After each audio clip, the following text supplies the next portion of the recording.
We've gotten quite a few comments since we started the loop 2 weeks ago about how fuel prices are changing up our plans. Now, the Great Loop is a 6,000 mile journey and we are on a motor vessel, so fuel definitely impacts us, but our plans are not changing. They're gonna remain the same. And in this video, since it's a very windy day here in No Name Harbor and the wind actually just picked up to 25 knots, we're gonna share with you our strategies that we use to really conserve our diesel fuel. We're Jen, Elliot, and Ollie. In 2019, we booked a one-way flight to Colombia, and after traveling to 11 countries, we were locked down in India for 5 months. Coming back to the US, we decided to pivot into boat life and cruise on a 6,000 mile journey called America's Great Loop.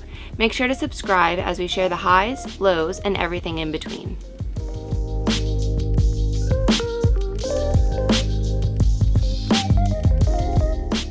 Starting with the most important thing is to realize that boats and cars do not use fuel the same way.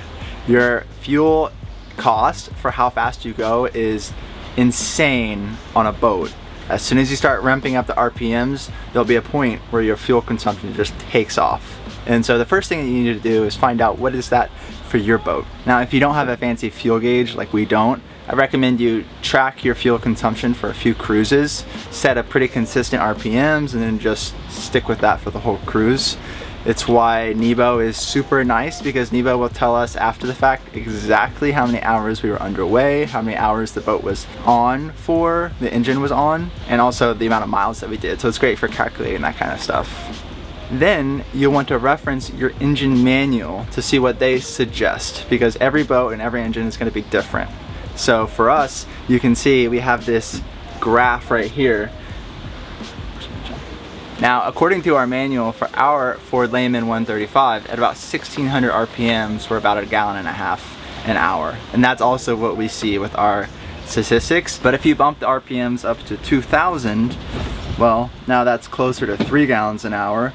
And if you run at 2600, which is wide open throttle, that's 6.6 gallons an hour. So by going cruising speed compared to max speed on our Ford Layman is about 4.5 times the amount of fuel consumption per hour. And this is on a trawler, so if you're on like a Sea Ray or a little bit faster of a motor vessel, it could be insane. You could be burning 30 gallons an hour, and so it's good to know that that's what your speed is costing you. So that being said, we typically run pivot at 1600, 1.5 gallons an hour. We go about 6 knots, and that's great for us. Now, I'm not a diesel mechanic, so take the next tidbit with a grain of salt, but I've heard that diesels, and especially these old diesel tractor engines, like to be run hard. So every once in a while, we'll push pivot, either just passing somebody or maybe just to get through a choppy waters quicker, just to basically use the engine a little bit more, keep everything nice and going, and burn away any of the carbon that might be built up. Now, the second way to conserve fuel is to just run your generator less. I know, it's obvious, right? But we have a couple ideas to consider, and then we're also going to be making a change, so we'll see that later. Now, the first thing is, if you're running your AC, typically you need to be running your generator for that, unless you have some crazy beefy battery bank setup. Now, one thing to consider if you're running your AC overnight, or it's just too hot and that's just what you like to do, is calculate the cost of running your generator for 12 hours or whatever, and then calculate the cost of a marina in the area. Like for us, if we ran our generator for 12 hours, the $6 a gallon for diesel, it's going to be about $36 per hour fuel consumption. Now, if a marina is $2 a foot with electricity for $100, it's more like we're paying $64 a night, and we don't have to worry about putting hours on our generator. It's a pretty decent trade, so this is something to consider. Now, the other way to basically run your generator less is to keep your batteries topped up more often. Now, for us, we have 700 watts of solar, and that does amazing, and that'll be honestly enough for most loopers. Unfortunately, as we run our YouTube channel here, we have a lot of power needs, laptops and camera batteries and drone batteries and everything of the like. So it's not quite enough for us, but it's still, it helps a lot, especially when we're out on anchor. But if you don't have solar yet on your boat, definitely something to consider. The other way you can keep your batteries topped up while you're moving is with a solid alternator charging system. Now the Victron DC to DC converter is what I'll be installing today, and it will consistently apply 30 amps to our house battery bank whenever we're underway. Now there's tons of different ways to do alternator charging, and they're tailored differently for different battery setups and different charging requirements and different engines too. But this is one that can work on a lot of different setups, so that's why we'll share it with you guys today, and it's also why we're installing this one.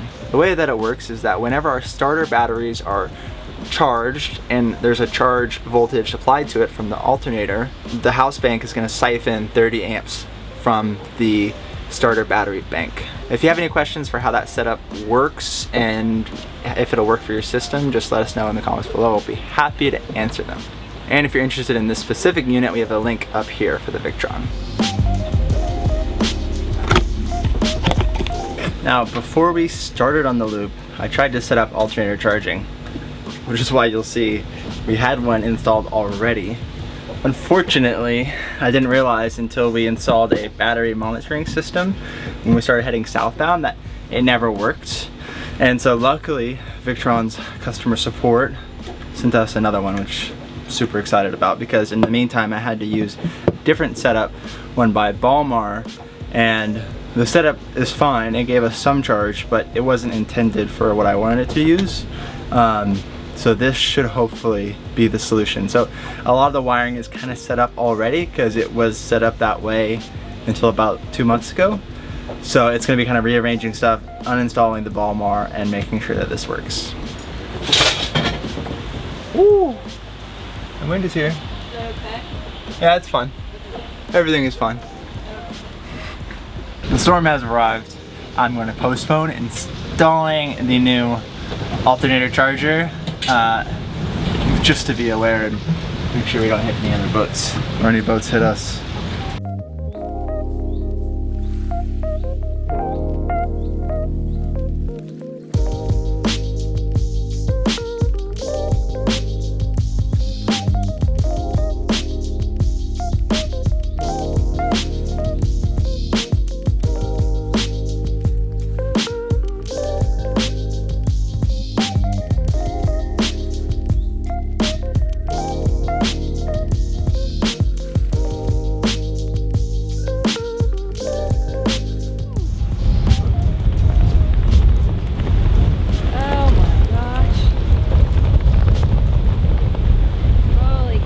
It's blowing 26 miles an hour. It says it's blowing 26 miles an hour. Whoa, look at the birds. That was a really big gust that just came through. You can just see all the dust coming off the walkway. Oh yeah. There's somebody that I think was dragging, or they left the mooring wall as soon as this gust came through. Like, it was so unfortunately timing, but they just left. There's a boat coming in to anchor. There's another boat that looks like it's dragging.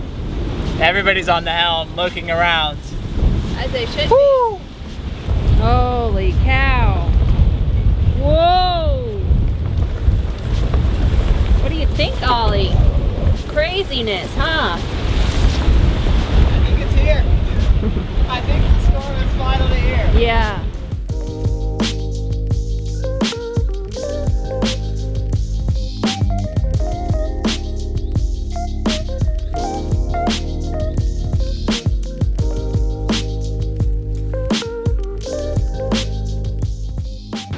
So my Apple Watch says it is 26 miles an hour wind, but our app that we use for weather, we use several apps for weather, but it says that the wind speed is 23 knots with gusts of 28 knots. So that's a lot of wind. Holy cow. Boat right next to us. They clearly let out a ton of scope, a ton of chain, which in tighter anchoring situations is really difficult to do. And they're not on their boat, so I think their approach was let out a ton of chain and hope for the best. Now we're the ones who get to deal with it. tonight's gonna be an interesting night.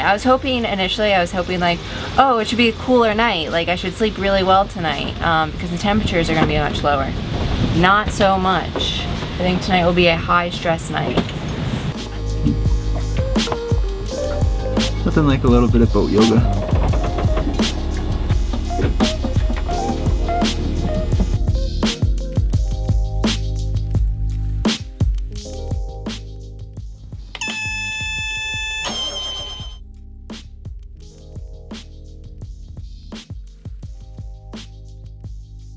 Not quite 30 amps, but 15 amps at idle. We'll see how that changes as our RPMs go up during a normal cruise. But hey, that's 15 amps an hour that we weren't getting before. And lastly, now that our batteries are topped up, we're running at a good RPM level for us. The final thing to consider is where are you going to buy your diesel from? Now you can look online. Waterway Guide has a fantastic list of marinas, but you got to shop around. You can see tons of different variation. Here's just a few different from the area that we're in now. And considering we're filling up probably like 150 gallons every time we fill up our fuel, that's quite a bit. So you want to make sure you find a good deal. And then keep in mind too that often there's a lot of discounts. So Boat US will have a 10% discount at many marinas. So make sure you ask for the discounts because they might not have it listed online and they might not advertise it. Makes sense. Now this is all still new to us. We've only had our boat for about 1.25 years and lived on full time for about that period. So if you have any other fuel saving tips you'd like to share, leave it in the comments below. We'd be happy to read them. Thanks so much for watching and we'll see you guys tomorrow. These boats are totally gonna hit. The power boat did not set his anchor. Yeah, just dropped it. So we've been there. We understand it's a learning curve, but we're a little nervous because this is not exactly the easiest of anchorages to be in. So, little nervous. Oh, nope, it hit the dinghy. It hit the dinghy. The dinghy is caught on the chain. All right, we should probably go like tell them. Elliot just went to go notify the captain of that boat, just to let him know, like, hey, FYI, before things get worse. Yeah.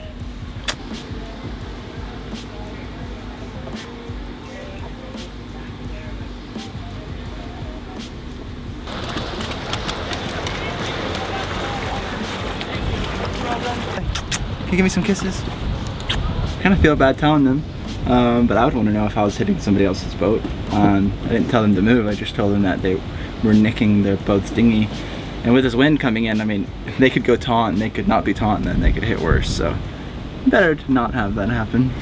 The next phrase with a grain of thought, sounds like, whoa, oh my god.